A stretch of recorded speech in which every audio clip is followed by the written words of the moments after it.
അതായത് പലപ്പോഴും പല മന്ത്രിമാരുടെയും ഓഫീസിൽ ചെന്നാൽ നമ്മൾ കൊടുക്കുന്ന ആശയങ്ങളോ അറിവോ പ്രോപ്പറായിട്ടുള്ള ആളിലേക്ക് എത്തിക്കാൻ നമുക്ക് ഒരു വഴിയില്ലാതായിപ്പോയി.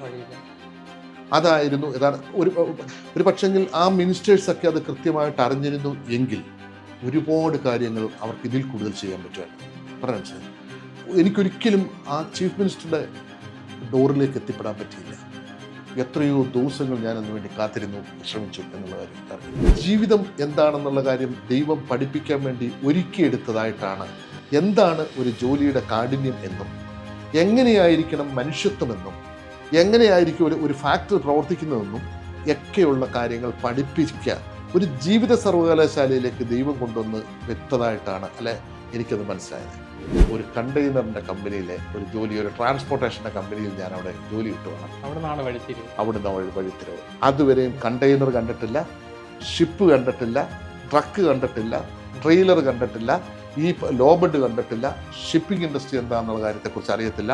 കൂടുതൽ പഠിക്കാനുള്ള ആവേശം വന്നപ്പോഴാണ് അതായത് ഇന്ത്യയുടെ മാരിടൈം ചരിത്രം എത്ര വലുതാണെന്നുള്ള കാര്യം മനസ്സിലാക്കുകയും ഇന്ത്യക്കാണ് ഇത് ഏറ്റവും കൂടുതൽ പറ്റുന്ന ഒരു രാജ്യമെന്നും അതിൽ എസ്പെഷ്യലി കേരളത്തിനാണ് ഇതിന് പറ്റുന്നതെന്നുള്ള കാര്യത്തെക്കുറിച്ചുള്ള ചിന്ത സമാന്തരമായിട്ട് വളരുകയാണ്.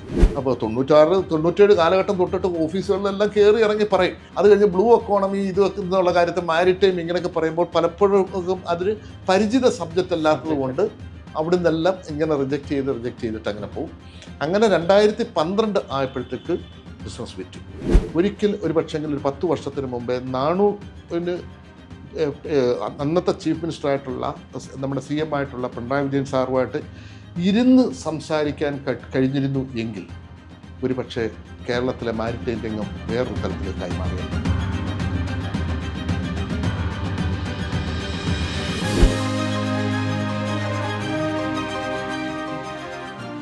നമ്മളോടൊപ്പം നിരവധി അഭിമുഖങ്ങൾ താങ്കൾ ചെയ്തിട്ടുണ്ട്. അപ്പോഴെല്ലാം തന്നെ നമ്മൾ വിശേഷിപ്പിച്ചിരുന്നത് തുറമുഖ വിദഗ്ധൻ ആണ് എന്നാണ്. അപ്പോൾ പലർക്കും അറിയില്ല നാണു വിശ്വനാഥൻ എങ്ങനെ തുറമുഖ വിദഗ്ധനായി എന്ന്. അപ്പോൾ അതിനെക്കുറിച്ചൊന്ന് പറയാമോ? എവിടെയാണ് പഠിച്ചത്, എങ്ങനെയാണ് ഈ ഒരു മേഖലയിലേക്ക് എത്തിയത്? ഇത് ഞാൻ പലപ്പോഴും വേദികളിലും ഇൻ്റർവ്യൂവിലും ഒക്കെ പറഞ്ഞതാണ്. എങ്കിൽ പോലും ഞാനത് ചോദിച്ച സ്ഥിതിക്ക് ഞാൻ ഒന്നുകൂടെ അതിനെക്കുറിച്ച് പറയാം.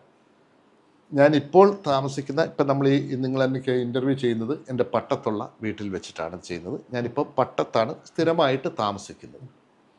എൻ്റെ സ്വദേശം എന്ന് പറയുന്നത് ആലപ്പുഴ ജില്ലയിലെ നൂറനാട് എന്ന് പറയുന്ന ഒരു സ്ഥലമുണ്ട്. കൊല്ലത്തിനും അടൂരിനും പത്തനംതിട്ട ജില്ലയ്ക്കും ആലപ്പുഴ ജില്ലയോടെയൊക്കെ ചേർന്ന് കിടക്കുന്ന ഒരു നൂറനാട് പടനിലം എന്ന് പറയുന്ന ഒരു സ്ഥലത്താണ് എൻ്റെ ജന്മസ്ഥലം.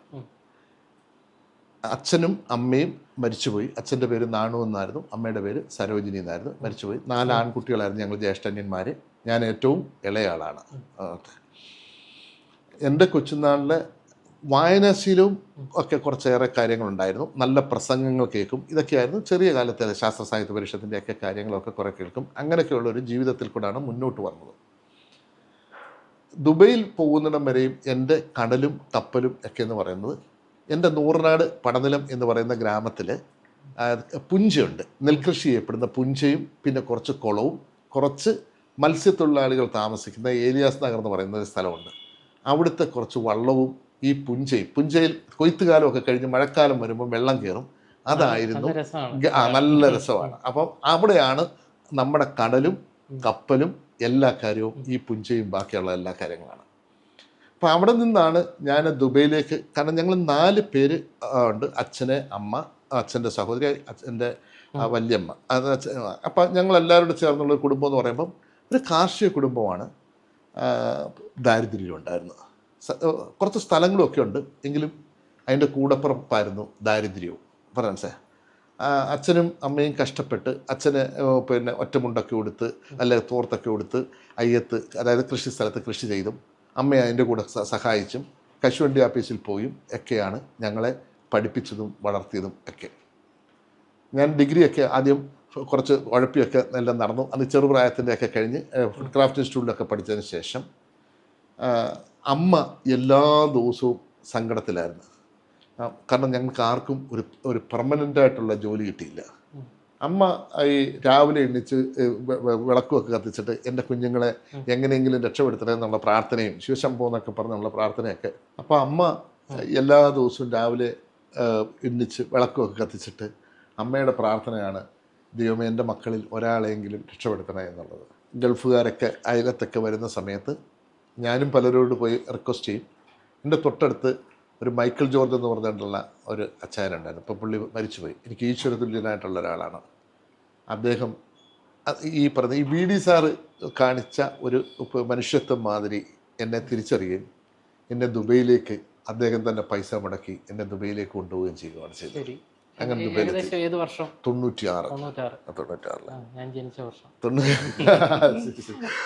96 അങ്ങനെ ദുബൈയിലെത്തി.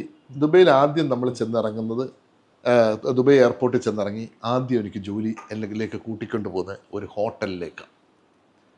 അപ്പോൾ ആ ഹോട്ടലിൽ നമ്മൾ ചെല്ലുമ്പോൾ ആ ഹോട്ടലിൽ എൻ്റെ കൂടെ ജോലി ചെയ്തിട്ടുള്ള പ്രേമനും ഒക്കെ കഴിഞ്ഞ ദിവസം എൻ്റെ പ്രോഗ്രാമിനും വന്നിട്ടുണ്ടായിരുന്നു. അപ്പോൾ ആ ഹോട്ടലിൽ നമ്മൾ ചെല്ലുമ്പോൾ ഒരു 10-12 പേര് താമസിക്കുന്ന ഒരു മുറിയിലേക്ക് കൊണ്ടുവന്ന് വിടുന്നു. അന്ന് ബികോം വരെ പഠിച്ചിട്ടുണ്ട്. ഫുഡ് ക്രാഫ്റ്റ് ഇൻസ്റ്റിറ്റ്യൂട്ടിലും പഠിച്ചിട്ടുണ്ട്. ഈ പറയുന്ന കുറച്ച് നാള് ട്യൂട്ടോറിൽ പഠിപ്പിച്ചിട്ടുണ്ട്. ബോംബെയിലും ഒക്കെ നിന്നിട്ടുണ്ട്. അപ്പോൾ അത് ശരിയാണ്. അപ്പോൾ അത് കഴിഞ്ഞ ശേഷം നമ്മൾ ദുബൈയിൽ ഒക്കെ എത്തി.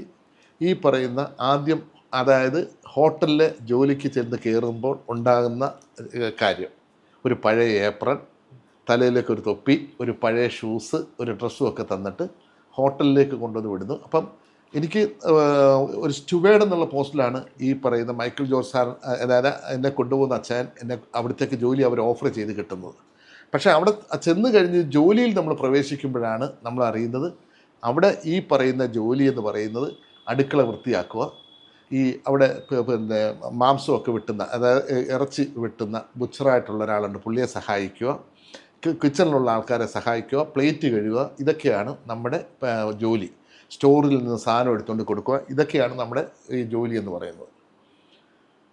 അപ്പോൾ ആ ജോലി നമുക്ക് ചെയ്യാൻ വേണ്ടി ഉള്ള ചെല്ലുമ്പോൾ നമ്മളെ സംബന്ധിച്ചിടത്തോളം നമുക്കൊരു പരിചയമുള്ള ജോലിയല്ല സത്യം. ഈ ഫുഡ് ക്രാഫ്റ്റ് ഇൻസ്റ്റിറ്റ്യൂട്ടിൽ നമ്മൾ പഠിച്ചെങ്കിൽ പോലും നമുക്ക് ഇങ്ങനത്തെ ഒന്നുള്ള ജോലി നമ്മൾ ഫ്രിഡ്ജൊന്നും വന്ന് കാര്യമായിട്ട് കണ്ടിട്ടില്ല.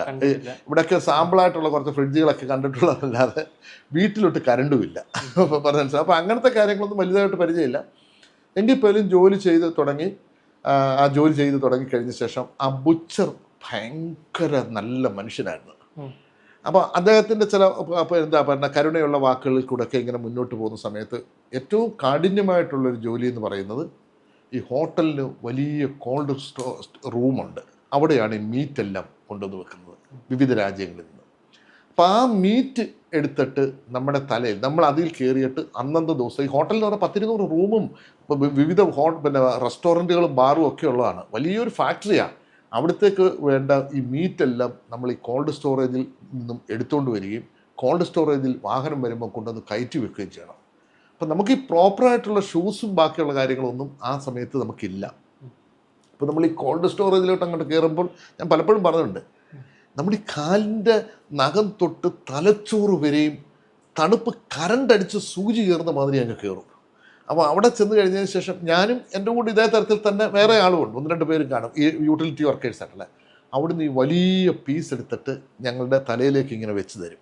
അപ്പം ഞങ്ങൾ അതുകൊണ്ട് പതുക്കെ നടന്ന് പുറത്തേക്ക് വന്ന് കിച്ചണിലേക്ക് വരുമ്പോൾ, ഞാൻ നേരത്തെ സൂചിപ്പിച്ചിട്ടുള്ളതാണ്, ഈ കിച്ചണിലെ ഒരു ചെറിയ ചൂടും ബാക്കിയൊക്കെ ഉണ്ടല്ലോ, ആ ഐസ് അങ്ങോട്ട് മെൽറ്റാകാൻ തുടങ്ങി. ആ മെൽറ്റായിട്ട് അപ്പം മെൽറ്റാകുമ്പോൾ എന്തുവാ, ഈ ബീഫ് കട്ട് ചെയ്ത് വെച്ചേക്കുന്നതിൻ്റെ ബ്ലഡ് അതിലിങ്ങനെ ഇരിക്കുവാണല്ലോ, ആ ബ്ലഡാണ് ഇങ്ങനെ ഒഴുകി വരുന്നത്.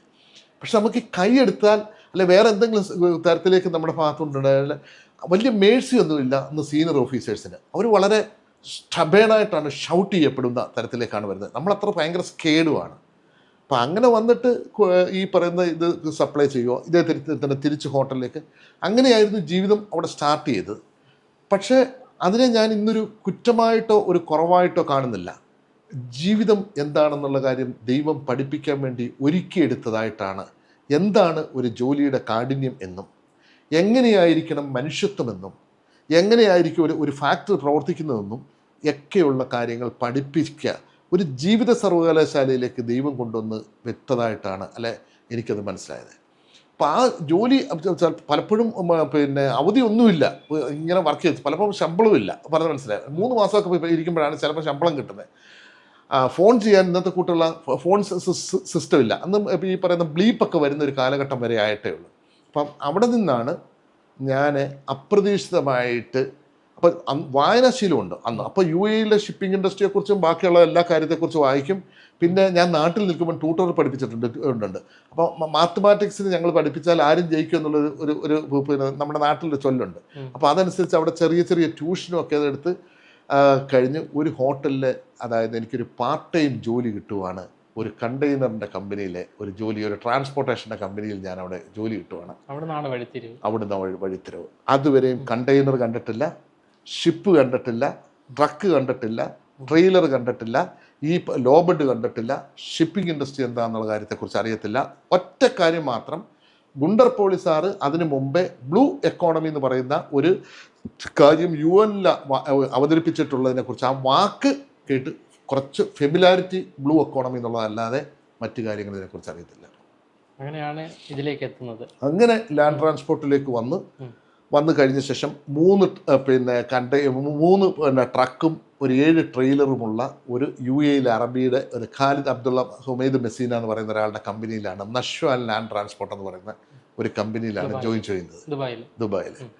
അപ്പം ലാൻഡ് ട്രാൻസ്പോർട്ടിൽ നമ്മൾ ജോയിൻ ചെയ്യുമ്പോൾ ലാൻഡ് ട്രാൻസ്പോർട്ടർ എന്ന് പറഞ്ഞാൽ യുദ്ധത്തിനകത്തിലേക്ക് ഏറ്റവും അങ്ങേയറ്റം നിൽക്കുന്നവർ, അവരുടെ ഡ്യൂട്ടിയാണ് പോർട്ടിൽ പോയിട്ട് കണ്ടെയ്നർ എടുക്കുക, അത് വെയർ ഹൗസിൽ കൊണ്ടുവന്ന് കൊടുക്കുക, അവിടുന്ന് സ്റ്റഫ് ചെയ്തിട്ട് ഈ പറയുന്ന കാർഗോ തിരിച്ചും ഇവിടെ പോർട്ടിലേക്ക് കൊണ്ടുവരിക. അപ്പം ലാൻഡ് ട്രാൻസ്പോർട്ടിൽ നമ്മൾ വരുമ്പോൾ നമുക്ക് പോർട്ടിലേക്ക് പോകേണ്ടി വരും, വെയർ ഹൗസിൽ പോകേണ്ടി വരും, ഷിപ്പിംഗ് കമ്പനി പോകേണ്ടി വരും, ഫ്രൈറ്റ് ഫോർവേഡിങ്ങിൽ പോകേണ്ടി വരും, NVOCC പോകേണ്ടി വരും, കസ്റ്റംസിൻ്റെ ക്ലിയർ, എപ്പോഴാണ് വെസൽ വരുന്നത്, ഇതെല്ലാം നമ്മൾ അന്വേഷിക്കണം. സോ നമുക്ക് ഇൻഡസ്ട്രിയുടെ വിവിധ തലത്തിലേക്ക് നമുക്ക് എത്താനുള്ള ഒരു വിങ്സ്, ഓരോ റൂട്ട് നമുക്ക് ഓപ്പണായി. അപ്പം അങ്ങനത്തെ റൂട്ടിൽ കൂടെ നമ്മൾ അങ്ങോട്ട് പോകുമ്പോഴാണ് ഇപ്പം ഇവിടെ ഇഷ്യൂ ഉണ്ടായിട്ടുള്ള MSC മെഡിറ്ററേനിയൻ ഷിപ്പിംഗ് കമ്പനി ദുബൈയിലെ അന്നത്തെ വൺ ഓഫ് ദി ബിഗ്ഗസ്റ്റ് കമ്പനിയാണ്. അതായത് ആ സമയത്ത് ഫാൽക്കൺ റൗണ്ട് അബൌട്ട് എന്ന് പറയും, അതിൻ്റെ അപ്പുറത്തുള്ള അവിടെ APL അമേരിക്കൻ പ്രസിഡന്റ് ലൈനും ഒക്കെ ഉള്ള പിയാൻറ്റോ നെഡിലോയിഡും ഒക്കെ അതിൻ്റെ തൊട്ടപ്പുറത്ത്. അങ്ങനെ ഈ കമ്പനി, ഗൾഫ് ഏജൻസി, മേഴ്സ്ക്, ഡെൽമാസ് എന്ന് പറയുന്നത് അന്ന് ഇൻസ്കേപ്പ് എന്ന് പറയുന്ന ഷിപ്പിംഗ് കമ്പനിയുണ്ട്. ഇൻസ്കേപ്പ് വലിയ കമ്പനിയാണ്. ഇവരെല്ലാവരും വലിയ കമ്പനിയാണ്. ഡെൽമാസ്, മിഡാസ്, അതുപോലെ ഹപ്പഗ്ലോയിഡ് എന്ന് പറയുന്ന ജർമ്മൻ ലൈനുണ്ട്. ലോറൽ നാവിഗേഷൻ എന്ന് പറയുന്ന കമ്പനി നാഷണൽ ഷിപ്പിങ്ങിനകത്തിലേക്കുണ്ട്. ഈ പറയുന്ന ഇസ്ലാമിക് റിപ്പബ്ലിക് ഓഫ് ഇറാൻ്റെ IRSC എന്ന് പറയുന്ന കണ്ടെയ്നർ ഒയാസിസ് ഷിപ്പിംഗ് കമ്പനിയുണ്ട്. അങ്ങനെ നിരവധി ഷിപ്പിംഗ് കമ്പനികളിലേക്കും പോർട്ടിലേക്കും ഫ്രൈറ്റ് ഫോർവേഡിങ്ങിലേക്കും അങ്ങോട്ട് ചെല്ലുമ്പോഴാണ് ഈ ഇൻഡസ്ട്രിയുടെ ഡെപ്ത് എത്രയാണെന്നുള്ള കാര്യത്തിനകത്തിലേക്ക് നമ്മൾ മനസ്സിലാക്കുന്നത്. അപ്പോൾ നമ്മളിങ്ങനെ വിവിധ ഷിപ്പിംഗ് കമ്പനികളുടെ ഓർഡർ എടുത്തിട്ട് വേണം കണ്ടെയ്നർ ട്രാൻസ്പോർട്ട് ചെയ്യാൻ, കാർഗോ ട്രാൻസ്പോർട്ട് ചെയ്യാനൊക്കെ. അപ്പം ഇതിൻ്റെ ആവശ്യമായിട്ട് ബന്ധപ്പെട്ട് നമുക്ക് കണ്ടെയ്നർ ലൈനുകളാണ് ഇപ്പം നമ്മളുടെ ഇവിടുത്തെ ഇഷ്യൂ പറഞ്ഞ MSC Mediterranean shipping company, Maersk, Delmas, Midas, Hapag Lloyd, അതുപോലെ തന്നെ Hanjin line, Laurel navigation line, Trima line, IRS Islamic republic of Iran, ഭയങ്കര ഹ്യൂജ് ക്വാണ്ടിറ്റി ഓഫ് കണ്ടെയ്നറുകൾ എടുക്കുന്നതാണ്. അപ്പോൾ ഈ പോർട്ടുകൾ, ഈ ഷിപ്പിംഗ് കമ്പനികളിലൊക്കെ പോകേണ്ടി വരുന്നു. ചിലപ്പോൾ അബുദാബി പോർട്ടിൽ നിന്ന് നമുക്ക് കണ്ടെയ്നർ എടുക്കണം, ചിലപ്പോൾ ഷാർജ പോർട്ടിൽ നിന്ന് എടുക്കണം, ചിലപ്പോൾ കോർഫക്കാൻ പോർട്ടിൽ നിന്ന് നമുക്ക് കണ്ടെയ്നർ എടുക്കണം. അപ്പോഴാണ് നമ്മൾ ഇവരുമായിട്ടൊക്കെ ഈ ഓഫീസുകളിലും ഈ സ്ഥാപനങ്ങളിലൊക്കെ നമ്മൾ ചെല്ലുമ്പോഴാണ് ഇൻഡസ്ട്രി എത്ര വലുതാണെന്നും എത്ര റെസ്പെക്റ്റബിൾ ഇൻഡസ്ട്രി ആണെന്നുള്ള കാര്യത്തെക്കുറിച്ച് നമ്മൾ മനസ്സിലാക്കുന്നത്. 26 വയസ്സാണെന്നാണ് എൻ്റെ ഓർമ്മ ശരിയാണെങ്കിൽ, 26 വയസ്സിലാകത്തില്ല. പിന്നെ ഒരു എക്സ്പ്ലോഡാ ബ്ലൂ എക്കോണമി എന്ന് പറയുന്ന കാഴ്ചപ്പാട് ഒരിടത്ത് മനസ്സിലേക്ക് കിടക്കുന്നു. അടുത്ത ഒരു എക്സ്പ്ലോഷൻ എന്ന് പറഞ്ഞു കഴിഞ്ഞാൽ ഈ ഇൻഡസ്ട്രിയുടെ വലിപ്പം എത്ര എന്നുള്ള കാര്യത്തിലേക്ക് വരുന്നു.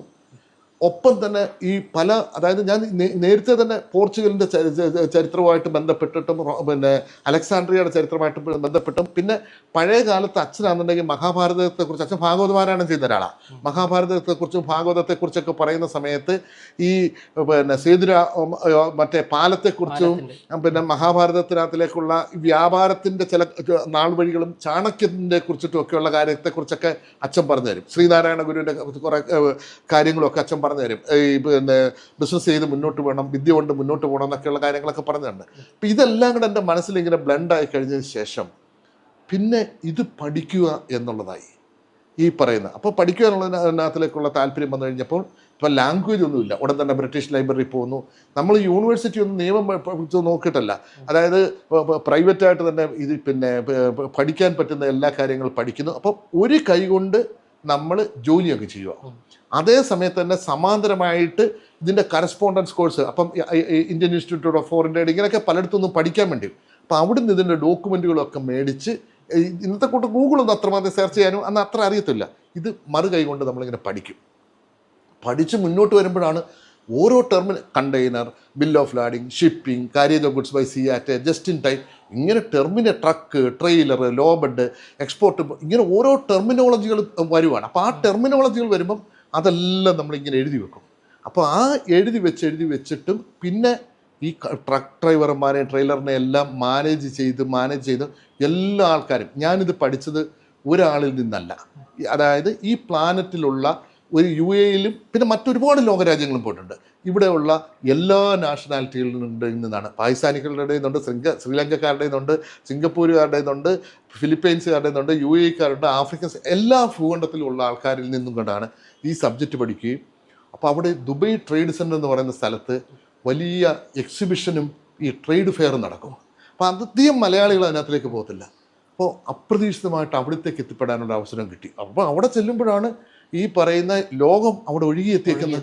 വലിയ വലിയ ആൾക്കാരെ ഇതും ബാക്കിയൊക്കെയുള്ള കാര്യങ്ങളൊക്കെ വരുന്ന സമയത്ത് കൂടുതൽ പഠിക്കാനുള്ള ആവേശം വന്നപ്പോഴാണ്, അതായത് ഇന്ത്യയുടെ മാരിടൈം ചരിത്രം എത്ര വലുതാണെന്നുള്ള കാര്യം മനസ്സിലാക്കുകയും ഇന്ത്യക്കാണ് ഇത് ഏറ്റവും കൂടുതൽ പറ്റുന്ന ഒരു രാജ്യമെന്നും അതിൽ എസ്പെഷ്യലി കേരളത്തിനാണ് ഇതിന് പറ്റുന്നതെന്നുള്ള കാര്യത്തെക്കുറിച്ചുള്ള ചിന്ത സമാന്തരമായിട്ട് വളരുകയാണ്.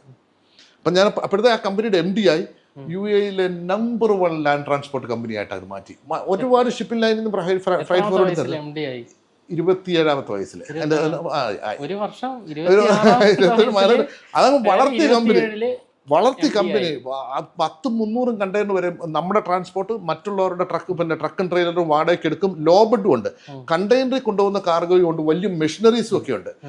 അപ്പം ലോബഡും കൂടെ വെച്ചാണ്. അപ്പം ഈ കണ്ടെയ്നറും കാർഗോയും ഇതിനെല്ലാം കൊണ്ടുപോകും. എങ്ങനെ പോർട്ട് മാനേജ് ചെയ്യണം, എങ്ങനെ ട്രാൻസ്പോർട്ട് മാനേജ് ചെയ്യണം, എങ്ങനെ വെയർ ഹൗസ് മാനേജ് ചെയ്യണം, എങ്ങനെ കസ്റ്റംസ് ഡോക്യുമെന്റേഷൻ എങ്ങനെ ആയിരിക്കണം, പോർട്ട് ഡോക്യുമെന്റേഷൻ എങ്ങനെ ആയിരിക്കണം, ഒരു ഡ്രൈവറുടെ മാനസികാവസ്ഥ എങ്ങനെയായിരിക്കും, വെസൽ എങ്ങനെയായിരിക്കും വരുന്നത്, അതിൻ്റെ എക്സ്പെക്റ്റഡ് ടൈം ഓഫ് അറൈവൽ എപ്പോഴാണ്, എക്സ്പെക്റ്റഡ് ടൈം ഓഫ് ഡിപ്പാർച്ചർ, ഈ വെസൽ എപ്പോഴായിരിക്കും ഇത് പോകുന്നത്, എത്ര സമയത്തിനുള്ളിൽ കണ്ടെയ്നർ അവിടെ കൊടുക്കണം, അത് ഷട്ട് ഡൗൺ ആവുന്നതിനുള്ള സമയം എങ്ങനെയായിരിക്കും, അതിൻ്റെ സ്റ്റോറേജ് എങ്ങനെയായിരിക്കും, അല്ലെങ്കിൽ ഡംബറേജ് എങ്ങനെയായിരിക്കും, ICD എങ്ങനെയാണ് വർക്ക് ചെയ്യപ്പെടുന്നത്, ഇങ്ങനെയുള്ള എല്ലാ കാര്യങ്ങളും പ്രാക്ടിക്കലി ഒക്കെ ചെയ്യുക. ഞാനൊരു ഓഫീസിൽ ഇരിക്കുന്ന മാനേജർ മാത്രമല്ല, ഈ പറയുന്ന ജോലി കൂടെ ചെയ്യുന്ന മാനേജർ. അപ്പോൾ കണ്ടെയ്നർ സ്റ്റഫ് ചെയ്യണമെന്നുണ്ടെങ്കിൽ ഇപ്പോൾ ഒരു സ്റ്റാഫിൻ്റെ കുറവുണ്ടെങ്കിൽ എനിക്ക് പ്രത്യേകിച്ച് അങ്ങനത്തെ ഉള്ള ഫോർമാലിറ്റി ഒന്നും ഇല്ല. അങ്ങനെ ഫോർമാലിറ്റി എടുക്കാനുള്ള ഒരു ബാക്ക്ഗ്രൗണ്ടിൽ നിന്ന് വന്നിട്ടുള്ള ഒരാളല്ല, ജോലി ചെയ്ത് മുന്നോട്ട് വന്നിട്ടുള്ളതാണ്. ഞാനിവിടെ കയറി കണ്ടെയ്നർ സ്റ്റഫ് ചെയ്യും. അപ്പോൾ ആ സ്റ്റഫ് ചെയ്യുമ്പോഴാണ് നമുക്ക് മനസ്സിലാകുന്നത് ഇത് ബാലൻസ്ഡ് ആയിട്ട് സ്റ്റഫ് ചെയ്തില്ലെങ്കിൽ ഉണ്ടാകുന്ന പ്രശ്നം എങ്ങനെയാണ്.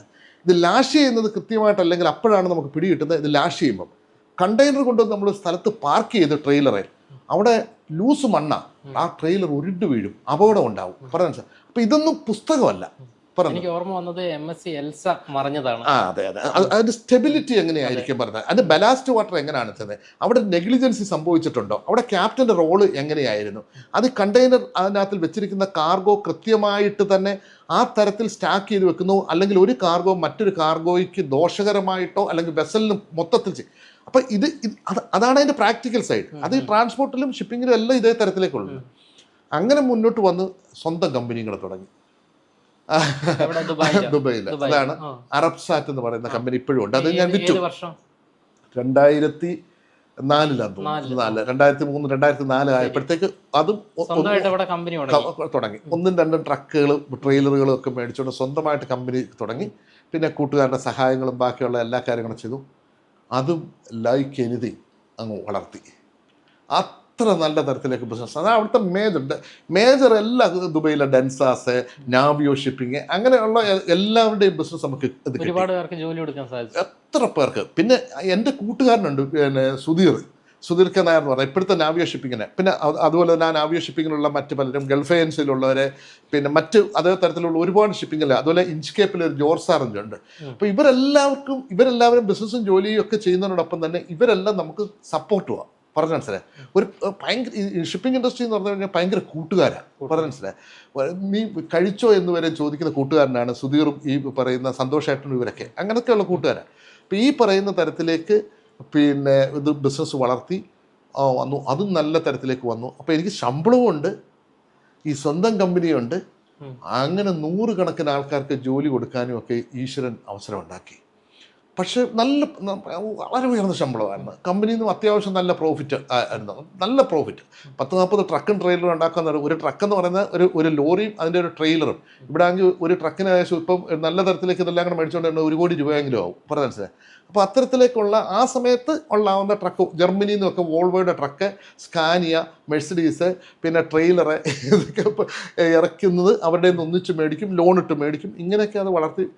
അങ്ങനെ ഒപ്പം തന്നെ സമാന്തരമായിട്ട് പഠനം ഈ പറയുന്ന തരത്തിലേക്ക് ഈ പറഞ്ഞ നമ്മുടെ വിഷ്ണു മിനിസ്റ്റർ പറഞ്ഞ മാതിരി, ആദരണീയനായ വിഷ്ണു മിനിസ്റ്റർ പറഞ്ഞ മാതിരി ആരെ കണ്ടാലും ഷിപ്പിംഗ് പറയുക, ഇത് പഠിക്കുക എന്നുള്ള കാര്യം. ഇപ്പം ഇത് ഇന്ത്യയിൽ ഇതെങ്ങനെ കൊണ്ടുവരാം, കേരളത്തിൽ എങ്ങനെ കൊണ്ടുവരാം എന്നുള്ള തരത്തിൽ സമാന്തരമായിട്ട് അന്ന് കേരളത്തിൽ ഇത് പഠിപ്പിക്കുന്നില്ല. അവിടെ ഒരു സ്ഥലം മേടിച്ചിട്ട്, തിരുവനന്തപുരത്ത് ഒരു സ്ഥലം മേടിച്ചിട്ട് അവിടെ ഒരു ലോജിസ്റ്റിക്സ് ഇൻസ്റ്റിറ്റ്യൂട്ട് 2004-2005 കാലഘട്ടത്തിൽ ഒരു ഇൻസ്റ്റിറ്റ്യൂട്ട് ദുബൈ നിൽക്കുക, ഒരു ഇൻസ്റ്റിറ്റ്യൂട്ട് കൂടെ ഇവിടെ അങ്ങ് തുടങ്ങി. അങ്ങനെ ഇതെല്ലാം കൂടെ കോർത്തിണക്കി കഴിഞ്ഞതിന് ശേഷം തന്നെ ഇടയ്ക്ക് പിന്നെ ഓണറായപ്പോഴും ഈ വലിയ അത്യാവശ്യം ഉയർന്ന പോസ്റ്റിലേക്ക് അങ്ങ് ആയിക്കഴിഞ്ഞപ്പോൾ പിന്നെ ഫ്രീഡം ഓഫ് വർക്ക് ഭയങ്കര കൂടുതലാണ്. അപ്പം അതിൻ്റെ മാനേജ്മെൻറ്റോ ബാക്കിയൊക്കെ കാര്യങ്ങളൊന്നും തന്നെ അത്ര ട്രസ്റ്റ് വർത്തിയായി. ഞാൻ അവിടെ ഇൻഡസ്ട്രിക്ക് ട്രസ്റ്റ് വർത്തിയായിട്ടുള്ള ഒരു തലത്തിലേക്ക് ദൈവം എത്തിച്ചു.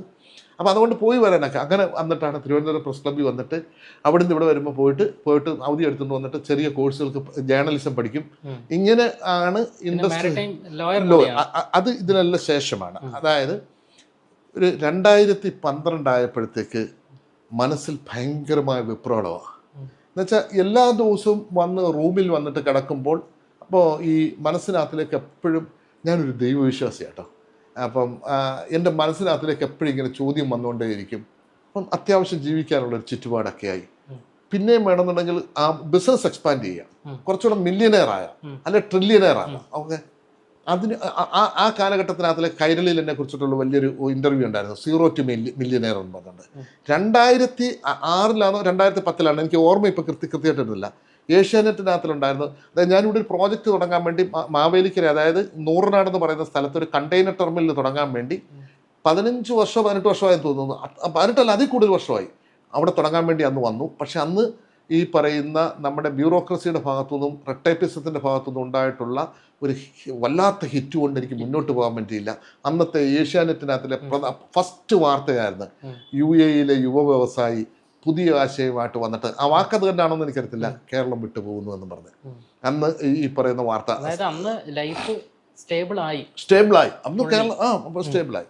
അപ്പം അങ്ങനെ ഇരുന്ന ശേഷമാണ് ഞാൻ 2012 കാലഘട്ടം ആകുമ്പോഴത്തേക്ക് മനസ്സിങ്ങനെ രാത്രി വന്ന് കിടക്കുമ്പോഴൊക്കെ മനസ്സിങ്ങനെ പറയുവാണ്, ഈ പണക്കലുക്കം അല്ലെന്നുണ്ടെങ്കിൽ വലിയ പോസ്റ്റിലേക്ക് പോകാൻ വേണ്ടിയാണോ ഈ പിന്നെ എന്നെ ഇങ്ങനെ സെലക്ട് ചെയ്തത്? ചെറിയ പ്രായത്തിൽ ദൈവം വേണ്ട കാര്യങ്ങൾ തരികയും ചെയ്തിട്ടുണ്ട്, പറഞ്ഞതനുസരിച്ച് ഒരുപാട് പേരെ സഹായിക്കാനും. അപ്പോഴെല്ലാം മനസ്സിൽ ഇത് നാട്ടിൽ വന്ന് പറയണം, നാട്ടിലേക്ക്. അപ്പോൾ അതിന് മുമ്പേ തൊട്ട് ഇങ്ങനെ പറയുന്നുണ്ട്.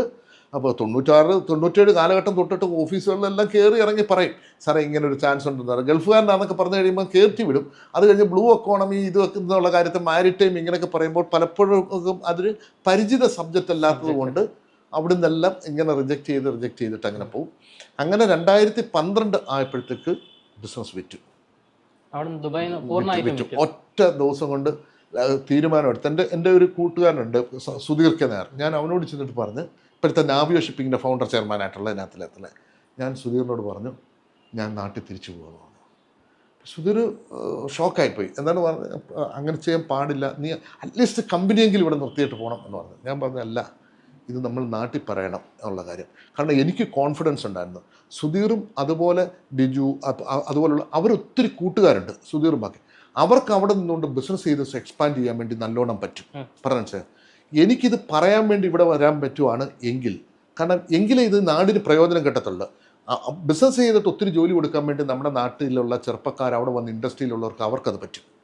എൻ്റെ പാഷൻ എന്ന് പറയുന്നത് ഈ പണ്ട് ട്യൂട്ടറിലൊക്കെ പഠിപ്പിച്ചിട്ടുള്ളതുകൊണ്ട് ഇത് പറയുക, പഠിപ്പിക്കുക, അല്ലെങ്കിൽ ഇത് നാട്ടിൽ പറയുക എന്നുള്ളതാണ് എൻ്റെ പാഷൻ എന്ന് തിരിച്ചറിഞ്ഞുകൊണ്ട് ഞാൻ അങ്ങനെയാണ് നാട്ടിലേക്ക് വന്നിട്ട് ഈ ഇൻഡസ്ട്രിയെക്കുറിച്ച്, അതിന് മുമ്പേ ഉണ്ട് ഇൻഡസ്ട്രിയെക്കുറിച്ച്, ഉമ്മൻചാണ്ടി സാറിൻ്റെ അടുക്ക പോയി പറയുന്നു.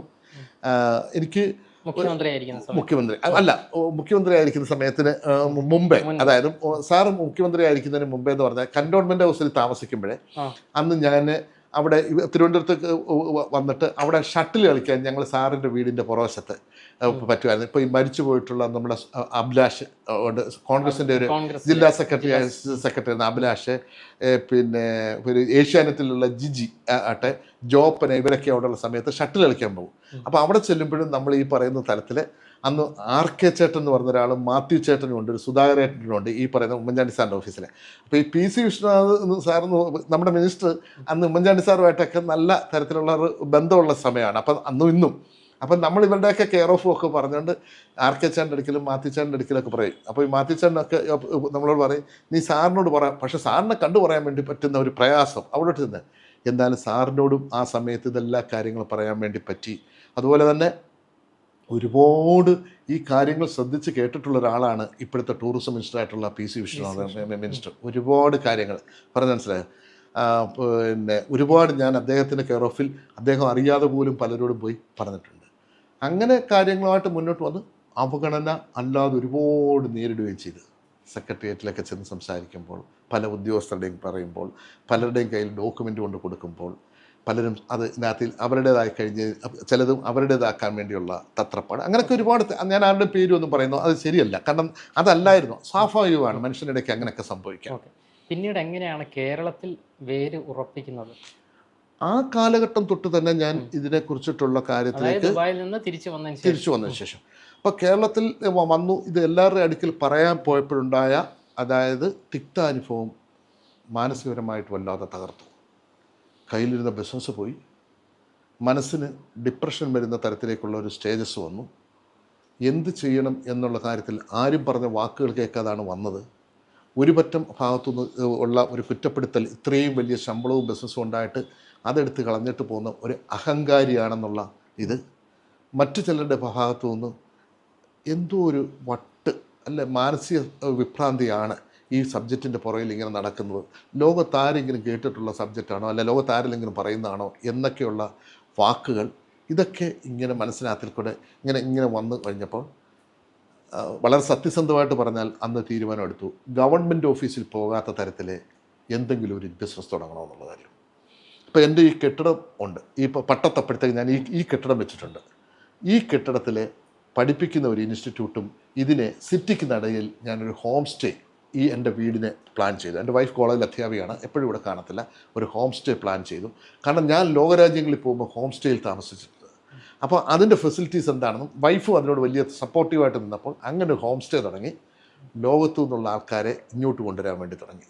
അപ്പോൾ എനിക്ക് ആ ലോകവുമായിട്ടുള്ള ഇൻട്രാക്ഷൻ അതിലത് അതൊരു ഒരാൾ വരുന്ന ആൾ ഷിപ്പിംഗ് ഇൻഡസ്ട്രി ആണ് എങ്കിൽ അത് ഒരു പക്ഷേ എൻ്റെ റേറ്റ് 500 രൂപയാണ് എന്നുണ്ടെങ്കിൽ ഞാനത് 50 രൂപയ്ക്ക് കൊടുക്കും. കാരണം എനിക്ക് ഷിപ്പിംഗ് പഠിക്കണം, മനസ്സിലായി. അങ്ങനെയാണ് പിന്നീട് ഇത് വന്ന് ഷിപ്പിംഗ് ഇൻഡസ്ട്രിയെക്കുറിച്ച് പഠിക്കാനും പിന്നെ മാധ്യമരംഗത്തും ഏതായത് കിട്ടാവുന്ന സ്ഥലങ്ങളിൽ മൊത്തം ഇത് പറയാനും. എവിടുന്ന് അവഗണന വരുന്നോ അന്ന് ഞാൻ 2 പുസ്തകം മേടിക്കും.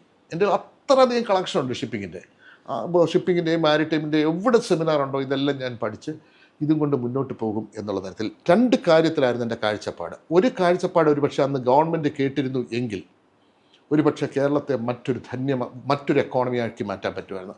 അന്ന് ഞാനത് അന്നത്തെ പിന്നെ കൈരളിക്കകത്തിലെ ബ്രിട്ടാ സാറിൻ്റെ ഒരു ഷോയ്ക്കകത്തിൽ വരെ ഞാനത് പറഞ്ഞിട്ടുണ്ട്. അത് കഴിഞ്ഞതിന് ശേഷം അതായത് സാമ്പത്തിക മാന്ദ്യം UAE-ലും ലോകരാജ്യങ്ങളിലും ആഞ്ഞടിച്ചപ്പോൾ മലയാളിയും എല്ലാവരും ഒന്ന് പതറി, എന്ത് ചെയ്യണം ഇനി നെക്സ്റ്റ് എന്നുള്ളത്. അപ്പോൾ അന്ന് ഞാൻ മുന്നോട്ട് വെച്ചത് 2008-2009 ഞാൻ മുന്നോട്ട് വെച്ചൊരു കാഴ്ചപ്പാടാണ്. ദിസ് ഈസ് ദ ടൈം നമ്മളെ സംബന്ധിച്ചിടത്തോളം വിദേശത്ത് നിൽക്കുന്ന നമ്മുടെ മലയാളികളുടെ പണം കേരളത്തിലേക്ക് കൊണ്ടുവരിക, ഒരു അഷുറൻസ് കൊടുത്തു കഴിഞ്ഞാൽ, ക്വാളിറ്റി ആയിട്ടുള്ള നല്ല ഫോർകാസ്റ്റിങ്ങിൽ പ്ലാനിങ് നമുക്ക് എടുത്തു കഴിഞ്ഞാൽ അവരുടെ പണത്തെ നമുക്ക് ഇങ്ങോട്ട് അട്രാക്റ്റ് ചെയ്യാം, നമുക്ക് വലിയ തരത്തിലേക്ക് കേരളത്തെ ഡെവലപ്പ് ചെയ്തെടുക്കാൻ പറ്റും എന്നുള്ള കാര്യത്തിനകത്തിൽ. കാരണം അതുവരെയും എല്ലാവരുടെയും ധാരണ യൂറോയിലോ ഡോളറിലോ ഇൻവെസ്റ്റ് ചെയ്യുന്നതാണ് ഏറ്റവും ബെസ്റ്റെന്നും കേരളത്തിൽ ഇൻവെസ്റ്റ് ചെയ്യുന്നത് സുരക്ഷിതമല്ല എന്നുള്ളതായിരുന്നു. പക്ഷേ ഫൈനാൻഷ്യൽ ക്രൈസിസ് വന്നപ്പോഴാണ് നമുക്ക് മനസ്സിലായത് ഇങ്ങോട്ടും അത് കൊണ്ടുവരാം എന്നുള്ളത്. നിർഭാഗ്യവശാൽ അത് നടന്നില്ല. രണ്ടാമതായിട്ടെന്ന് പറഞ്ഞാൽ ഈ കോവിഡ്, അതായത് ഇടതുപക്ഷ ഗവൺമെൻറ് വന്ന സമയത്ത് ഇപ്പോഴും എന്നോട് എല്ലാവരും പറയുന്നൊരു കാര്യമുണ്ട്, ഒരിക്കൽ ഒരു പക്ഷെങ്കിൽ ഒരു 10 വർഷത്തിന് മുമ്പേ നാണുവിന് അന്നത്തെ ചീഫ് മിനിസ്റ്റർ ആയിട്ടുള്ള നമ്മുടെ CM ആയിട്ടുള്ള പിണറായി വിജയൻ സാറുമായിട്ട് ഇരുന്ന് സംസാരിക്കാൻ കഴിഞ്ഞിരുന്നു എങ്കിൽ ഒരു പക്ഷേ കേരളത്തിലെ മാരിടൈം രംഗം വേറൊരു തലത്തിലേക്കായി മാറിയേനെ. പ്രത്യേകിച്ചും എനിക്ക് കുറച്ച് കാഴ്ചപ്പാടുണ്ടായിരുന്നു, എങ്ങനെ വടക്കൻ കേരളത്തെ മാരിടൈം രംഗത്തേക്ക് മാറ്റിയെടുക്കണം, മധ്യ കേരളത്തെ എങ്ങനെ മാറ്റണം, ടൂറിസം രംഗത്തേക്ക് എങ്ങനെ മാറ്റിയെടുക്കണം, തെക്കൻ കേരളത്തെ എങ്ങനെ ആക്കി കൊണ്ടുവരണം, അത് ഇന്ത്യയുടെ മറ്റു വന്ന സാഗർമാല, ഭാരത്മാല ഈ പോളിസികളെ എങ്ങനെ ഇതിനകത്ത് ബ്ലെൻഡ് ചെയ്യണം, ലോജിസ്റ്റിക്സ് പോളിസി എങ്ങനെ ബ്ലെൻഡ് ചെയ്യണം. അവിടെ പറ്റിപ്പോയ ഒരു കാര്യം പറയുന്നത് ശരിയല്ല എങ്കിൽ പോലും ആരുടെയും പേര് ഞാൻ പറയുന്നില്ല. അതായത് പലപ്പോഴും പല മന്ത്രിമാരുടെയും ഓഫീസിൽ ചെന്നാൽ നമ്മൾ കൊടുക്കുന്ന ആശയങ്ങളോ അറിവോ പ്രോപ്പറായിട്ടുള്ള ആളിലേക്ക് എത്തിക്കാൻ നമുക്ക് ഒരു വഴിയില്ലാതായിപ്പോയി.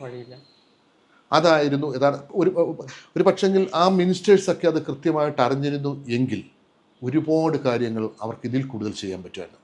പറയാൻ മനസ്സിലായി. എനിക്കൊരിക്കലും ആ ചീഫ് മിനിസ്റ്ററുടെ ഡോറിലേക്ക് എത്തിപ്പെടാൻ പറ്റിയില്ല. എത്രയോ ദിവസങ്ങൾ ഞാൻ അതിനുവേണ്ടി ശ്രമിച്ചു എന്നുള്ള കാര്യം അറിയാം. അപ്പം അങ്ങനെ ഇരിക്കുമ്പോഴാണ് ഈ പറയുന്ന, ഞാൻ പറഞ്ഞില്ലയോ, പ്രതിപക്ഷ നേതാവോ ഭരണപക്ഷ നേതാവോ BJPയോ RSSോ മുസ്ലിം ഇതൊന്നും അപ്പം എനിക്ക് പ്രശ്നമല്ല. ആരെ കണ്ടാലും മാരിടൈം പറയും. ആരുടെ അടുക്കൽ മാരിടൈമുമായിട്ട് അപേക്ഷയായിട്ട് ചെല്ലും. ഏത് പാർട്ടിയിലും മാരിടൈമിന് വേണ്ടി അവസരം തന്നാൽ ഞാൻ പറയും. ആ ഒരു മാനസികാവസ്ഥയിലാണ് നിൽക്കുന്നത്.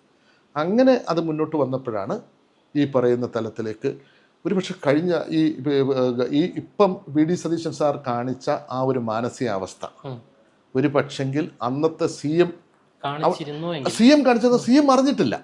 അതായത് ഞാൻ സെക്രട്ടേറിയറ്റിൽ ചെല്ലുന്ന സമയത്ത് ഈ പ്രോജക്റ്റുമായിട്ട് ചെല്ലുന്ന സമയത്ത് ഇത് ഞാൻ എൻ്റെ ലാപ്ടോപ്പിൽ ഇന്ന് കാണുന്ന സമയത്ത്, കാരണം കൊച്ചിയിലല്ല കണ്ണൂർ MLA ആയിട്ടുള്ള രാജേഷ് സാർ എന്ന് പറഞ്ഞ ഒരാളുണ്ട്, താടിയൊക്കെയുള്ള സാറ്.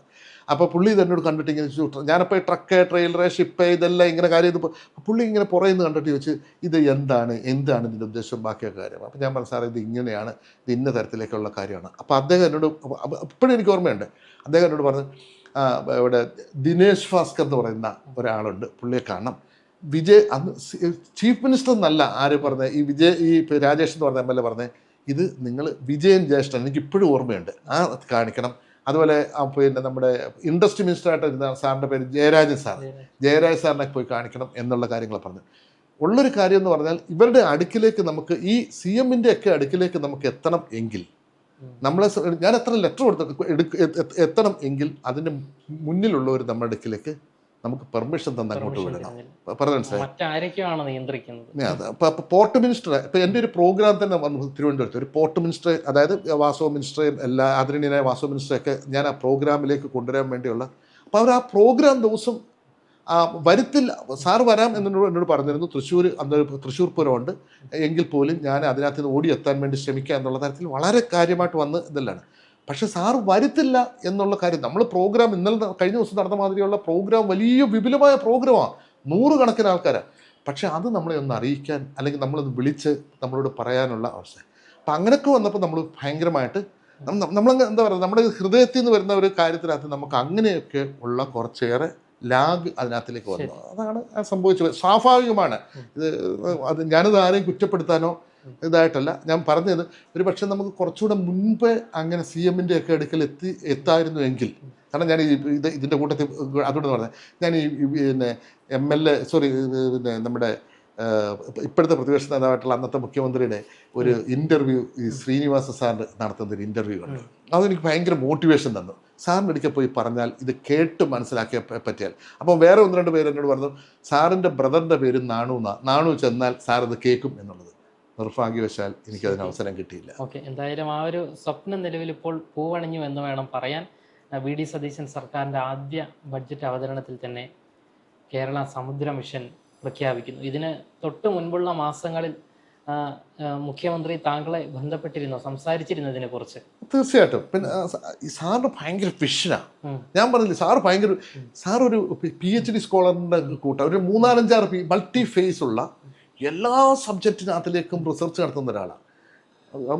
അതിനെവിടൊക്കെ ആരെയൊക്കെ കിട്ടുമോ സാർ അവരെ ലോകത്തുനിന്ന് മൊത്തം കളക്ട് ചെയ്യും. പിന്നെ വിളിച്ചിരുന്നു. പിന്നെ അദ്ദേഹത്തിൻ്റെ ഓഫീസിലുള്ള സ്റ്റാഫ്, വിനീത് എന്ന് പറയുന്ന ഒരാള്, തിലക്, ഇവരൊക്കെ എന്ന് പറഞ്ഞു കഴിഞ്ഞാൽ അനീഷ്, ഇവരെല്ലാവരും ഇവർക്കെല്ലാം എനിക്ക് എങ്ങനെ ഇവരെ മോൾഡ് ചെയ്തെടുത്തെന്ന് അറിയത്തില്ല. ഇവർക്കെല്ലാവർക്കും ഈ വിഷയം ഒരു പ്രധാന വിഷയമാണ്, നമുക്ക് മാത്രമല്ല. പറഞ്ഞു മനസ്സിലായി? അപ്പൊ അതൊരു വലിയ ഘടകമായിരുന്നു. ഇപ്പം ഞാൻ അവരുടെ ഇപ്പൊ സാറിന്റെ സെക്രട്ടറി ആയാലും ഇവർക്കെല്ലാവർക്കും ഇതൊരു പ്രധാന വിഷയമാണ്. അത് സാർ അങ്ങനെ അവരെ എല്ലാവരെയും ആക്കിയെടുത്തു. അന്ന് വിളിച്ചപ്പോൾ എന്താണ് പറഞ്ഞത്? അല്ല, വിളിച്ചപ്പോൾ നമ്മളെ സാറ് പറയുന്നത് എന്താണെന്നാണ് നമുക്ക്, അതായത് ഈ കേരള യാത്രയൊക്കെ സാറിൻ്റെ യാത്രയൊക്കെ നടക്കുമ്പോഴല്ലോ സാറൊരു ഒരു ഗംഭീര പ്ലാൻ ഇങ്ങനെ വെച്ചേക്കണം മാരിടൈമിനകത്തിലെ. പക്ഷേ സാറിന് അതിനകത്ത് കൂട്ടിച്ചേർക്കണം, അതായത് എക്സ്പെർട്ടുകളുടെ എക്സ്പീരിയൻസും പ്രൊഫഷണൽസും. അതായത് സാറിന് കൂടുതലും വായിച്ചുള്ള അറിവാണ്, ചെയ്തുള്ള അറിവല്ല. പക്ഷെ സാറിന് മേക്ക് ഷുവർ വേണം ഇത് നമുക്ക് ഇങ്ങനെ ഓക്കെ, കോസ്റ്റൽ ഷിപ്പിംഗ് ഇങ്ങനെ പോയാൽ നമുക്ക് പറ്റുമോ, ഇല്ലാണ്ട് വാട്ടർവേസ് നമുക്ക് ഇന്ന തരത്തിലേക്ക് എടുക്കാവോ, വിഴിഞ്ഞത്തെ നമുക്ക് ഇന്ന തരത്തിലേക്കുള്ള കാര്യത്തിലേക്ക് പ്ലാൻ ചെയ്യാവോ, എവിടൊക്കെയാണ് ലാഗി. അതുപോലെ തീരദേശ പുള്ളിക്ക് ഭയങ്കര കൺസേണാണ്, തീരദേശത്തിനെ സംരക്ഷിക്കണം, അവിടുത്തെ ജനങ്ങൾക്ക് ഓപ്പർച്യൂണിറ്റീസ് കൊടുക്കണം. അതൊക്കെ പുള്ളിയുടെ ഭയങ്കര ഇതാണ്. തുറമുഖം ജനങ്ങൾക്ക് പ്രയോജനപ്രദമായിട്ട് വേണം, കണക്ടിവിറ്റി നമുക്ക് ഉണ്ടാക്കണം, എയർപോർട്ട് നമുക്ക് ഉണ്ടാക്കണം. എനിക്കൊന്ന് ഈ പരവൂർ അല്ലെങ്കിൽ ഈ കൊച്ചിയുടെ ഒരു ഇതുകൊണ്ടാണ് ഈ മുസിരീസും പരവൂറും ഈ പിന്നെ കൊച്ചിയുടെ പിന്നെ സ്ട്രക്ചറും എല്ലാം കൂടെ വെച്ച് ഉള്ള ആ എക്സ്പീരിയൻസും ബാക്കി എല്ലാം കൂടെ വെച്ചുണ്ട് അദ്ദേഹത്തിന്. പിന്നെ ഈ ലോകത്ത് പോയപ്പോൾ എനിക്ക് തോന്നുന്നു പല ലോകരാജ്യങ്ങളും പുള്ളി പോയിട്ടുള്ളതെന്ന് എനിക്ക് മനസ്സിലായി. അദ്ദേഹത്തിൻ്റെ സംസാരത്തിനകത്തിലെല്ലാം ലോകരാജ്യത്തിലെ വിഷൻ വെച്ചുകൊണ്ടാണ് പുള്ളി സംസാരിക്കുന്നത്. അപ്പം നമുക്കും കണക്ട് ചെയ്യാൻ വേണ്ടി അതാണ്. അങ്ങനെ അതായത് ഒരു സമഗ്രമായ കേരള മാരിടൈം വികസനമാണ് സാറിൻ്റെ അത്. അതൊരു വലിയ റിസ്കി വർക്കാണെന്നും പുള്ളിക്കറിയാം. അത് ഒരു ദിവസം കൊണ്ട് പറ്റുന്നതല്ല എന്നുള്ള കാര്യത്തിനകത്തേക്കും അറിയാം. എങ്കിൽ പോലും അതിന് അദ്ദേഹത്തിൻ്റെ സംസാരം കേട്ടാണ് അതിന് ഞാൻ എൻ്റെ ലൈഫ് കൊടുത്താലും ശരി ഞാൻ അതിന് വേണ്ടി മുന്നോട്ട് പോകും എന്നുള്ളൊരു കോൺക്രീറ്റ് തീരുമാനമാണ് പുള്ളിയുടെ മനസ്സിനകത്തിൽ എന്നാണ്. ഒരു കാരണവശാലും ഏത് വിവാദം വന്നാലും എനിക്ക് തോന്നുന്നു പുള്ളി സാറിൻ്റെ ആ ഒരു തീവ്രമായിട്ടുള്ള ഇത് മാത്രമല്ല, അതിനുവേണ്ടി സാർ IT മേഖലയെ കണക്ട് ചെയ്ത് ഞാൻ ഞെട്ടിപ്പോയി. IT മേഖല എങ്ങനെ, അതായത് ഈ ട്രേഡ് 95% നടക്കുന്നത് ഇതിനകത്തിലേക്ക് IT മേഖലയുടെ എങ്ങനെയാണ്, എഞ്ചിനീയറിങ്ങിനെ എങ്ങനെ ബ്ലെൻഡ് ചെയ്യാൻ വേണ്ടി പറ്റും, മറൈൻ ബയോളജി എങ്ങനെ കണക്ട് ചെയ്യാൻ വേണ്ടി പറ്റും, ഇൻഷുറൻസ് മേഖല എങ്ങനെ. സാറിന് ഈ ലോയുടെ ബാക്ക്ഗ്രൗണ്ടും കൂടെ ഉള്ളത് കൊണ്ട് ഭയങ്കര പെട്ടെന്നാണ് ഇൻ്റർനാഷണൽ ലോയും ആർബിട്രേഷനും കസ്റ്റംസ് ലോയും ഒക്കെ ഇതിനകത്തേക്ക് എങ്ങനെ ബ്ലെൻഡ് ചെയ്യാം എന്നുള്ള കാര്യം. അങ്ങനത്തെ ഒരു ഫോർമാറ്റിലായിരുന്നു ഈ പറഞ്ഞ കാര്യങ്ങളൊക്കെ ഉള്ള സംസാരം. എന്നുവെച്ചാൽ അൾട്ടിമേറ്റ്ലി എന്താ എനിക്കൊരു ഭാഗ്യം കിട്ടി, പുള്ളിയുടെ ഒരു വലിയ റിസർച്ച് സ്കോളറിൻ്റെ പേപ്പർ വർക്കിനകത്തിൽ പൊൻതൂവൽ എന്ന് പറഞ്ഞാൽ അതെൻ്റെ ജീവിതത്തിനകത്തിൽ എൻ്റെ ദൗത്യം ഏകദേശം എന്താ പറഞ്ഞത് ഏറ്റെടുത്ത് പറഞ്ഞു മനസ്സിലായി. അത് മാത്രമല്ല അത് തുറന്നു പറയാനൊരു മനസ്സ്, അത് ഞാൻ ഞെട്ടിപ്പോയി. പറഞ്ഞു മനസ്സിലായി അന്നത്തെ ആ മീറ്റിങ്ങിനകത്തിലേ സാർ അങ്ങ് തുറന്നു പറഞ്ഞു. ആരാണ് ഈ ലോകത്ത് അങ്ങനെ പറയുന്നത്? ഓക്കെ, എന്തായാലും VD സതീശൻ സർക്കാരിൻ്റെ ആദ്യ കന്നി ബഡ്ജറ്റിലായിരുന്നു ഇത്തരത്തിൽ കേരള സമുദ്ര മിഷൻ പ്രഖ്യാപിച്ചത്. ഈ സമുദ്ര മിഷൻ പ്രഖ്യാപിക്കുന്നതിൽ ഒരു നിർണായക ഘടകമായ ഒരു വ്യക്തിയാണ് ഇന്ന് മറുനാടനൊപ്പം നമ്മളോടൊപ്പം ഇത്രയും സമയം ചെലവഴിച്ചത്.